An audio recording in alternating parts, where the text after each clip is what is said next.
Baik, bismillahirrahmanirrahim. Assalamualaikum warahmatullahi wabarakatuh. Di video kali ini, saya, Siti Habatul Ma'rifah, akan menjelaskan terkait materi di pertemuan kedua, yaitu bab perancangan website. Nah, untuk materi ini, indikator yang ingin dipenuhi ialah mahasiswa mampu merancang halaman web yang menarik. Lanjut saja ke materi. Untuk pertama-tama, yang jelas apa sih desain web? Nah, di sini saya berikan dua gambar, di mana gambar yang pertama menunjukkan menunjukkan analogi seseorang yang memberikan elemen-elemen di dalam sebuah website, di mana orang tersebut menaruh warna, menaruh bentuk, dan juga yang lainnya di dalam website yang telah dibuat. Kemudian di gambar kedua, di situ yang paling menonjol ialah responsive design, di mana tujuan utama dari pembuatan desain web yaitu menghasilkan website yang responsif, interaktif, dan juga menarik tentunya. Nah, untuk pengertian dari desain web sendiri, desain web ialah suatu desain tata kelola tampilan dari konten-konten pada website yang akan ditampilkan kepada klien atau penerima.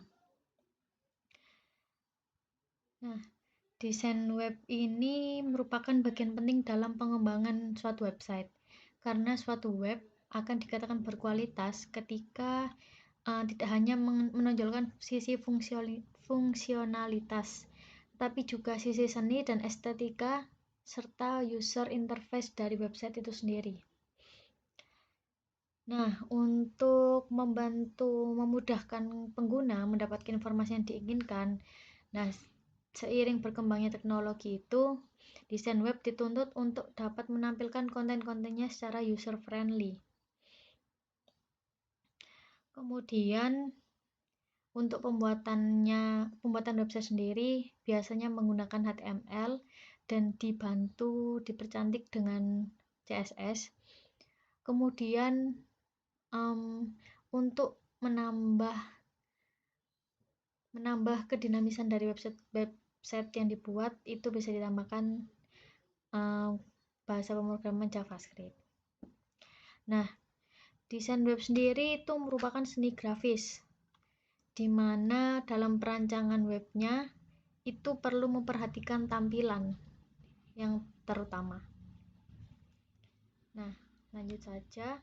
Di sini ada satu quotes di mana disampaikan oleh George Santaya, di mana graphic design is the paradise of individuality, eccentricity, heresy, abnormality, hobbies, and humors. Di sini saya tekankan di bagian individuality, karena untuk penerapannya graphic design itu berbeda antara milik orang yang satu dengan orang yang lain, di mana ditekankan sisi individualitas. Jadi pembuatan graphic design itu merupakan kreativitas dari tiap individu. Gitu. Kemudian dilanjut pada fungsi desain web. Di sini ada 4 fungsi yang bisa saya ambil untuk pembuatan desain web. Yang pertama fungsi komunikasi, fungsi informasi, fungsi entertainment, dan juga fungsi transaksi. Di mana fungsi komunikasi di sini itu bisa dicontohkan seperti ini.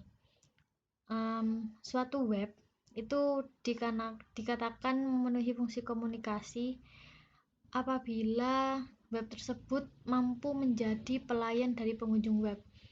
Jadi layaknya seorang pelayan, web tersebut harus memberikan komunikasi yang mudah dimengerti oleh pengunjung. Nah, ketika website tersebut mudah dimengerti oleh pengunjung, maka fungsi ini bisa dikatakan tercapai, seperti itu. Kemudian fungsi informasi.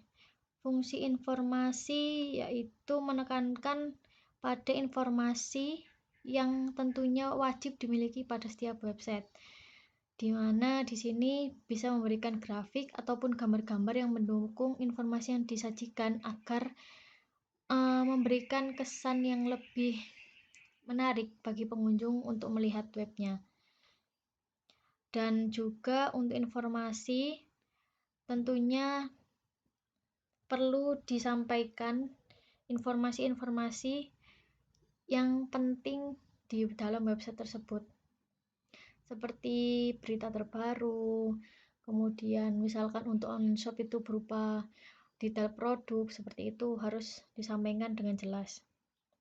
Kemudian terdapat fungsi entertainment, di mana biasanya tampilan web yang monoton itu pasti kan membuat si pengunjung tuh bosen tuh. Nah, disitulah fungsinya desain web. Biar ketika kalian membuat website, itu websitenya tidak monoton. Dan si pengunjung akhirnya kayak nggak ngerasa bosen buat melihat websitenya. Seperti itu. Terus fungsi transaksi.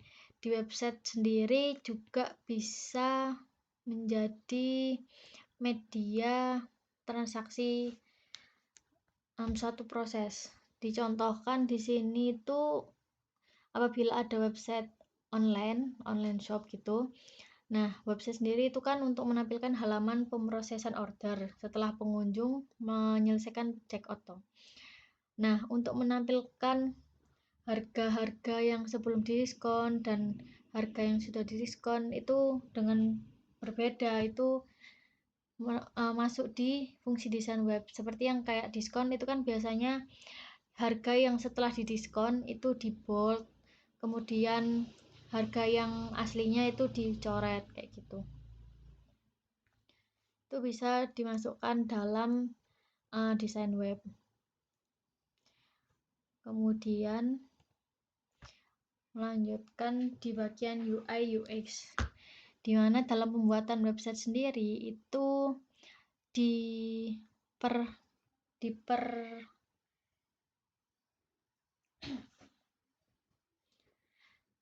perlu diperhatikan dalam pembuatan fitur UI sama UX-nya. Nah, di sini sudah diberikan gambaran terhadap perbedaan dari UI dan UX itu sendiri, di mana UI yang merupakan kepanjangan dari user interface berisikan fitur-fitur yang berfungsi untuk menampilkan bentuk tampilan dari yang telah dibuat. Jadi di UI itu memperhatikan unsur visual design, warna, terus desain grafiknya, layout, dan juga tata penulisannya. Kemudian di UX itu memperhatikan unsur kegunaan atau unsur keefektifan dari website tersebut. Di situ diterangkan di UX itu ada interaction design, kemudian wireframes and prototypes, kemudian information architect, user research, sama scenarios. Di mana interaction design itu seperti kalian harus membuat website dengan desain yang interaktif. Jadi nggak belibet.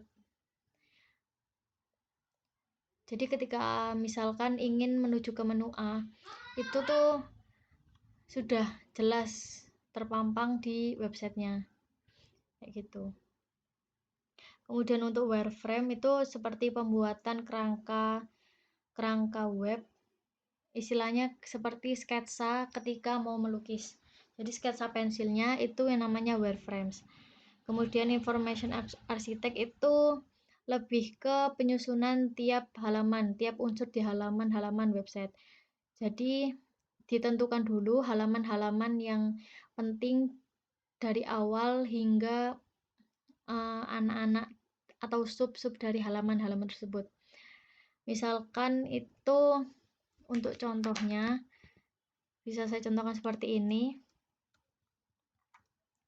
Nah, ini merupakan contoh arsitek information, di mana di sini ada homepage atau biasa disebut index. Di sini dibagi menjadi 5 halaman utama, yaitu information hub, about us, product, blog, sama contact us.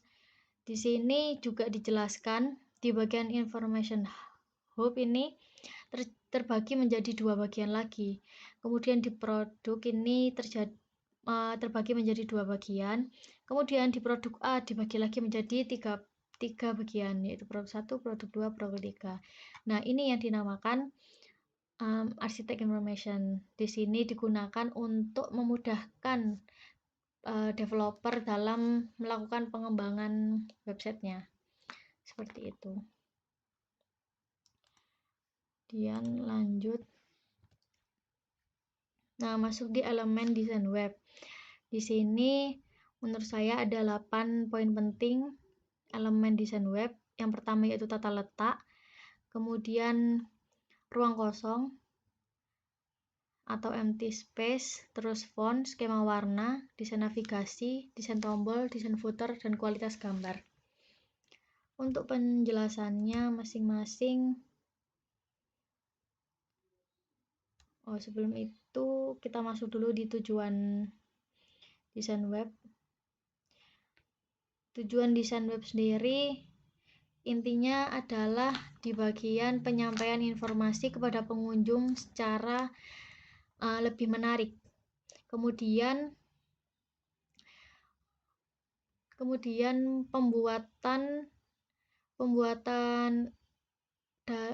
penyampaian informasi yang lebih mudah dipahami bagi pengunjung dan juga dapat memudahkan pengguna untuk menggunakan website tersebut. Nah, masuk di elemen yang tadi, yang pertama ada tata letak atau biasa disebut layout. Di sini tata letak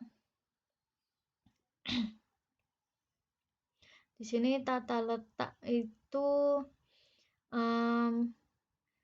biasanya akan mempermudah pengunjung untuk membaca isi atau informasi dari website. Nah, keseimbangan pada layout atau tata letak ini juga penting. Dengan memikirkan susunan penempatan tiap konten yang akan diletakkan di dalam website.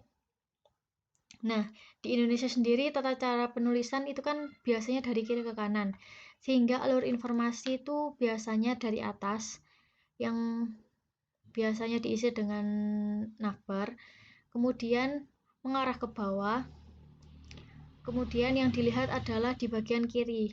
Itu biasanya itu seperti itu.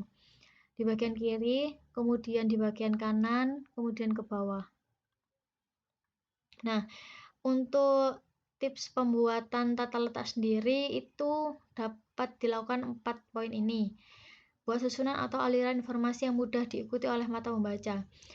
Jadi, ketika orang melihat itu kayak langsung tertata gitu loh, habis lihat dari yang judul di sini, kemudian bisa lihat ke sini, lalu lihat ke sini. Terus bisa menyusun elemen dari skala prioritas, dari yang paling penting, kurang penting, sampai yang dirasa itu hanya tambahan saja. Nah, sebagian besar orang membaca dari kiri, itu yang seperti dijelaskan tadi. Ini hanya saran saja, namun kalau diterapkan juga bisa. Terus perhatikan pula keseimbangan susunan elemen desain. Nah, di sini juga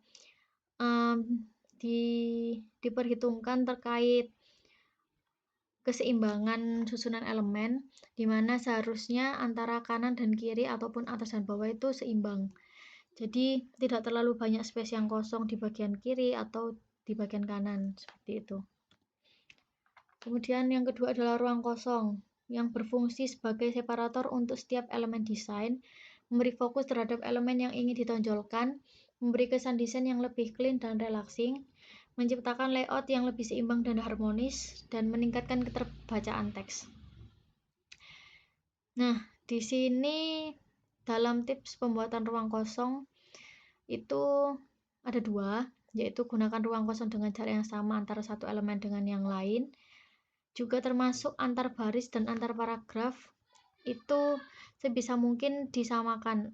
Jadi enggak yang di sini itu terlalu jauh, yang di sini mepet-mepet kayak gitu. sebisa mungkin disamaratakan biar ketika mata melihat itu juga enak dipandang. Kemudian font. Di sini beberapa hal yang harus diperhatikan ketika memilih jenis huruf untuk web itu bisa dikategorikan sebagai 6 poin ini. Yang pertama yaitu klasifikasi huruf. Nah, di sini biasanya itu kalau klasifikasi huruf dibagi menjadi 4 jenis. Nah, yang pertama itu ada serif. Ini contohnya. Di sini memberikan kesan klasik, resmi, dan elegan.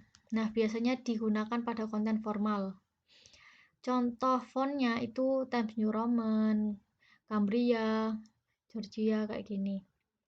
Nah, yang kedua ada sans serif, di mana di sini paling cocok digunakan untuk digunakan karena memiliki tingkat readability yang lebih tinggi di layar komputer dibandingkan dengan huruf serif. Jadi bentuknya kan lebih nggak terlalu melihat kayak ini kan, nggak kayak yang serif toh.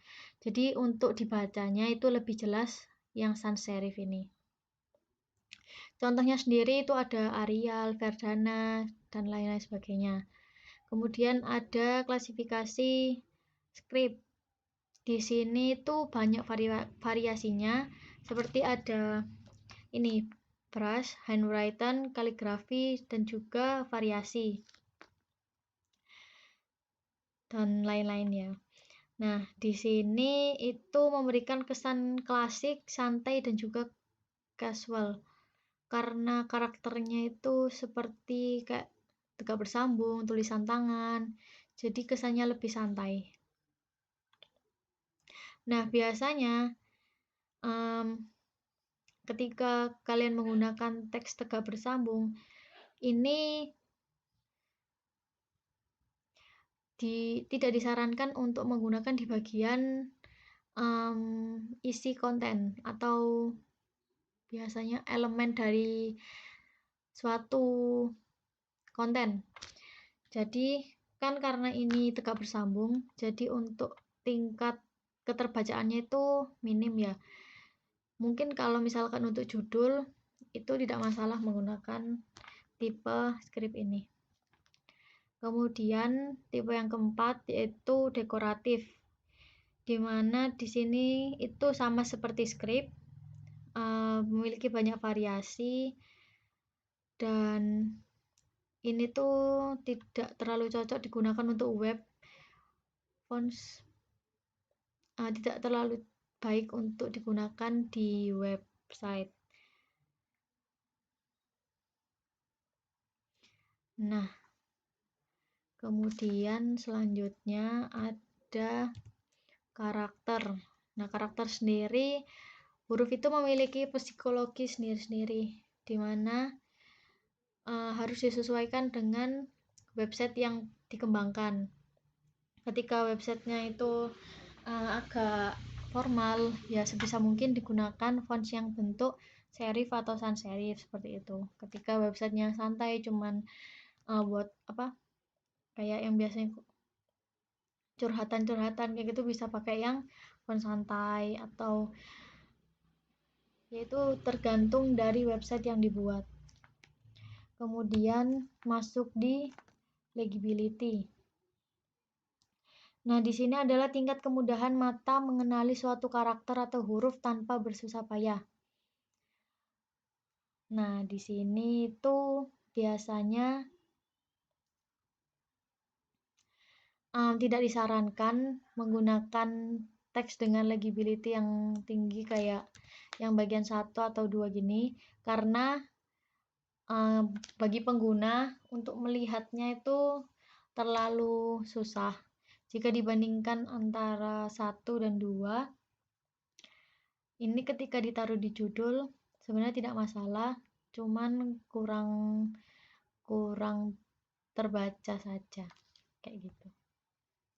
Jadi dalam pembuatannya juga harus diperhatikan tingkat keterbacaan font bagi si pengguna. Kemudian Readability itu berkaitan dengan bentuk huruf dan hubungannya dengan huruf lain. Nah, jenis huruf yang memiliki tinggi bervariasi itu lebih mudah dibaca daripada huruf yang memiliki tinggi sama.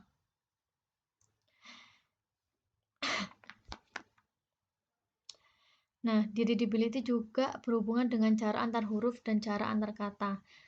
Seperti halnya contoh yang pertama ini, antara yang contoh 1, 2, 3 akan lebih baik di bagian 2 ini.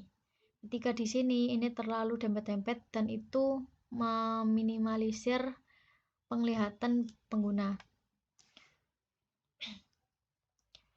Kemudian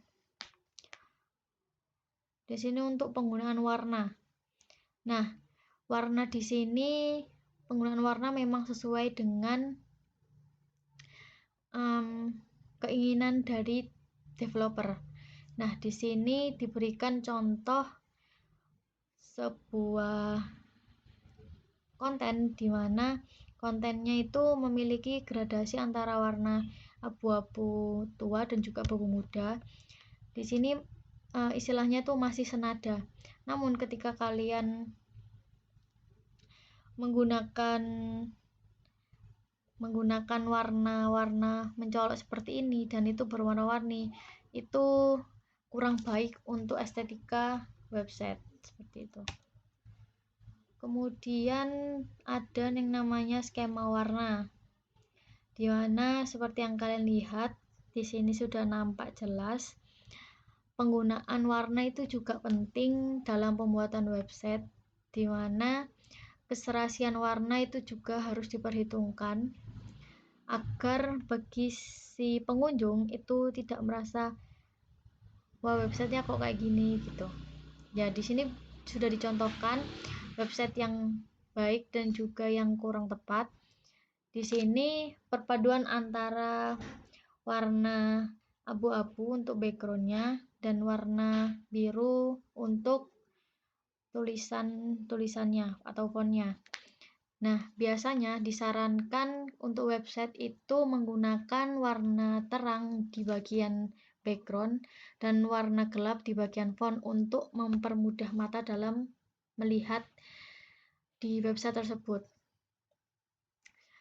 Yang penting tuh biasanya warnanya tuh kontras antara font dan juga background.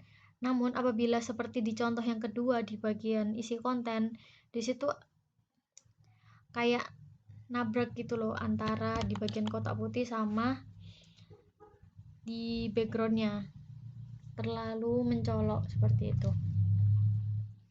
Dan untuk di bagian read more-nya ini juga tidak terlalu terbaca karena tombol buttonnya itu kan warna orange, itu hampir mirip dengan warna background.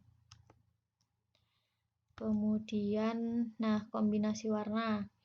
Di sini tidak disarankan untuk warna-warna yang terlalu bertabrakan dalam penggunaannya.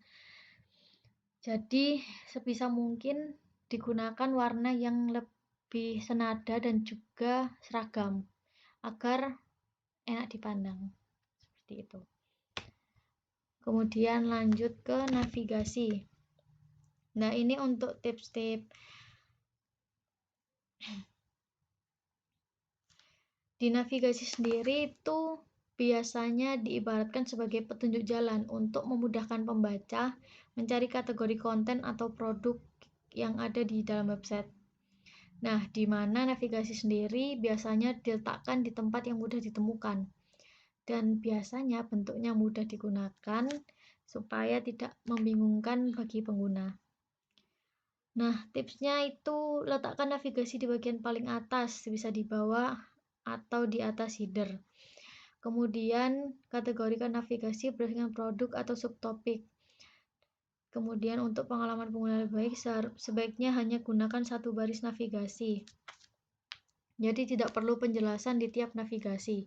Misalkan menu home, ya sudah tulis home saja, tidak usah penjelasan tentang website home itu sendiri. Kemudian bisa gunakan menu drop down untuk memisahkan antara subtopik dengan subtopik. Kemudian dicontohkan di sini bisa menggunakan navigasi linear atau hamburger. ini bukan hamburger makanan ya, dimana navigasi linear tuh biasanya yang kalian lihat di bagian atas, di bagian header.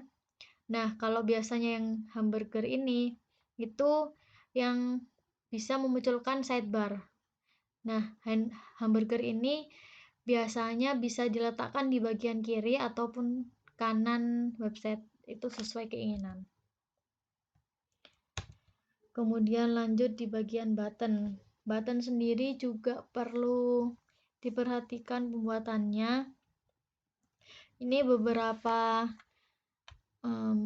contoh button yang biasa digunakan di website. Nah, untuk penggunaan warna-warna dan juga bentuk-bentuknya itu juga tergantung dari website kalian. Jadi sebisa mungkin dijadikan setema. Jadi ketika website kalian misalkan website formal, kemudian diberikan tombol-tombol yang seperti terlihat kayak ala-ala kawaii yang kayak kartun gitu kan nggak cocok. Jadi disesuaikan dengan website yang dibuat, tema website yang dibuat. Kemudian ada footer, dimana footer sendiri itu biasanya berisi pengulangan informasi dengan catatan informasi itu krusial. Jadi bisa juga berupa tambahan informasi berupa sitemaps, copyright, privacy policy, ataupun kayak itu postingan terbaru, layanan yang biasanya itu merupakan unsur-unsur penting dan krusial yang sering dicari oleh pengguna. Dan biasanya itu untuk di bagian footer itu ditambahkan kontak bagi developer websitenya. Dan juga ditambahkan media sosial dan lain-lain sebagainya. Kemudian masuk di kualitas gambar.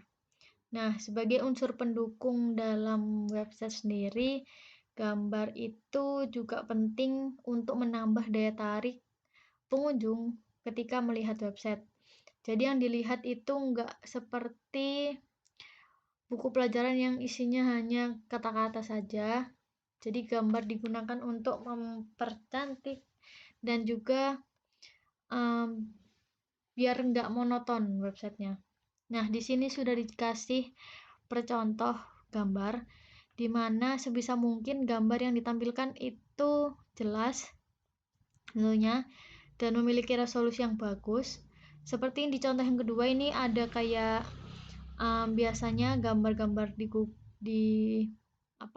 situs yang seharusnya berbayar atau premium yang di-download paksa, ya jadinya kayak gini, ada garis-garis kayak gini, itu juga nggak bagus ketika ditampilkan di website.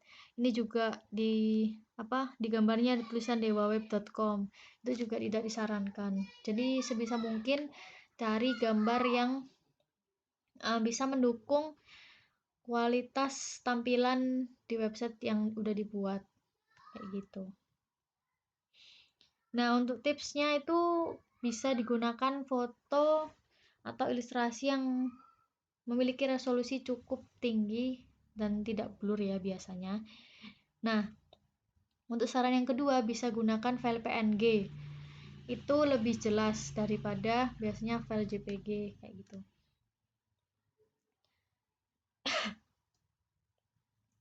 Nah, jika menggunakan foto dari downloadan Google, pastikan itu memakai foto gratis, bukan yang berlisensi atau Shutterstock. Dimana tadi yang sudah saya sampaikan itu seperti yang di gambar yang kedua itu ada kayak watermarknya dewaweb.com, itu juga tidak bagus. Nah, terus lalu yang ketiga itu bisa gunakan foto yang relevan dengan konten. Jadi cari foto yang berhubungan dengan website yang dibuat. Ketika kalian membuat website perpustakaan misalkan, terus di situ gambarnya baju misalkan, itu kan nggak nyambung. Jadi harus dicari yang nyambung.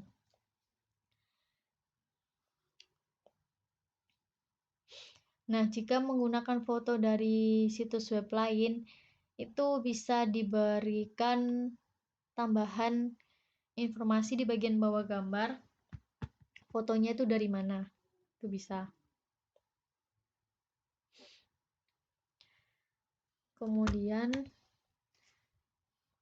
untuk selanjutnya di sini saya akan menyampaikan sedikit terkait proses pembuatan desain web yang bisa dibuat melalui beberapa aplikasi yang sudah disediakan. Sebagai contoh, di sini saya atau kami bisa mencontohkan menggunakan ini Figma. Nah, Figma sendiri itu modelnya seperti Canva, namun di Figma itu digunakan atau dikhususkan untuk membuat desain web atau mockup, alias kayak kerangka dari website. Nah, untuk selanjutnya bisa didaftar dulu.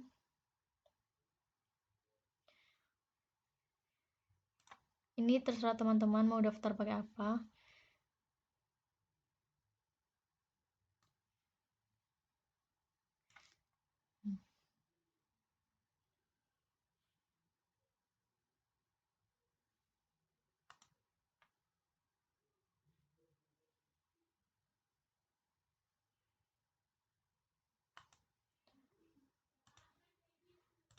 Nah, untuk teman-teman yang belum daftar, itu bisa langsung daftar saja.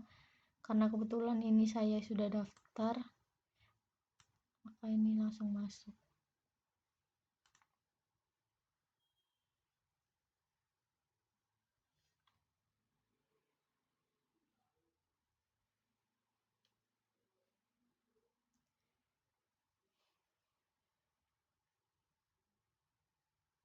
Nah, setelah masuk di websitenya, itu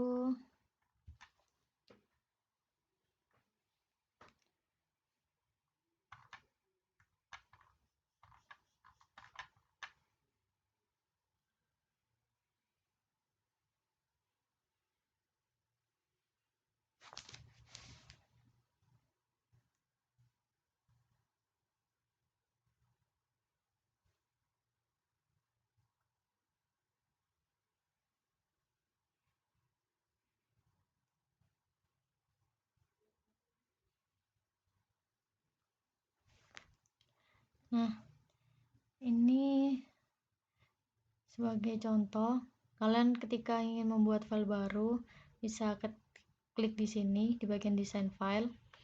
Kemudian untuk ini yang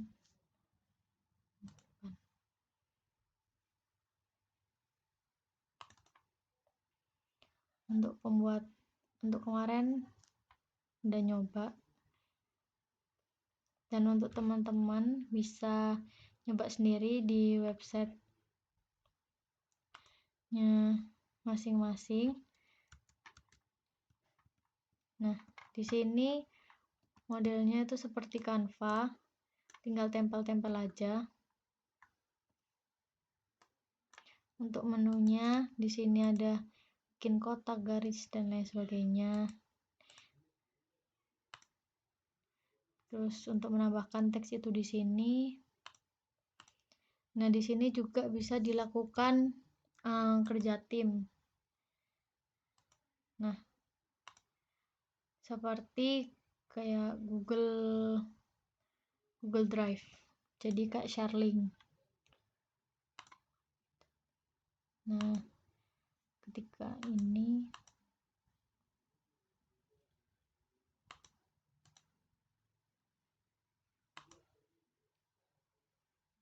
bisa dilakukan kerja tim. Jadi lebih enak kayak gitu.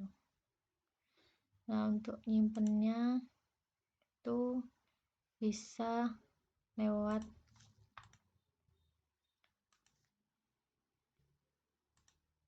nih di bagian export.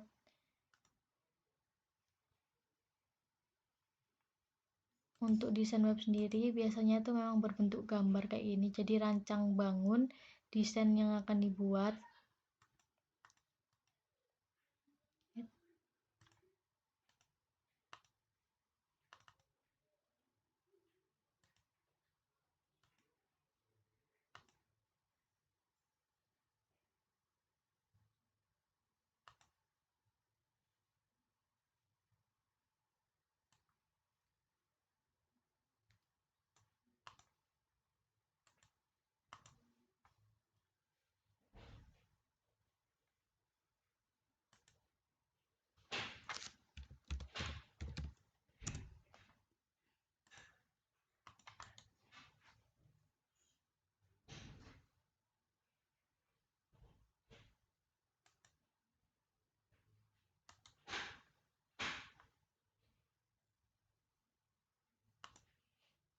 Nah, untuk tiap menunya ini untuk penggantian warna, penggantian tata letak tinggi kanan kirinya itu bisa dipelajari masing-masing. Kemudian ini untuk ekspornya selector layer, terus layer di sini untuk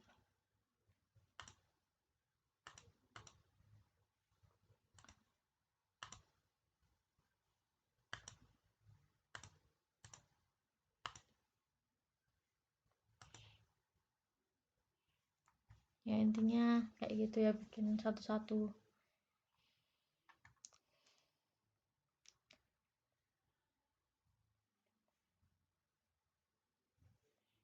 Mungkin nanti bisa dicoba sendiri buat teman-teman, dan kurasa penjelasannya udah panjang ya, cukup panjang, jadi mungkin bisa aku akhiri untuk materi perancangan website ini. Untuk kurang lebihnya mohon maaf, dan apabila ada yang ditanyakan bisa disampaikan di grup WA, di grup, ataupun bisa melalui personal chat. Monggo silakan. Dan untuk perhatian dan juga waktunya saya ucapkan terima kasih sebanyak-banyaknya. Lalu saya tutup materi pertemuan kedua ini. Terima kasih. Wassalamualaikum warahmatullahi wabarakatuh.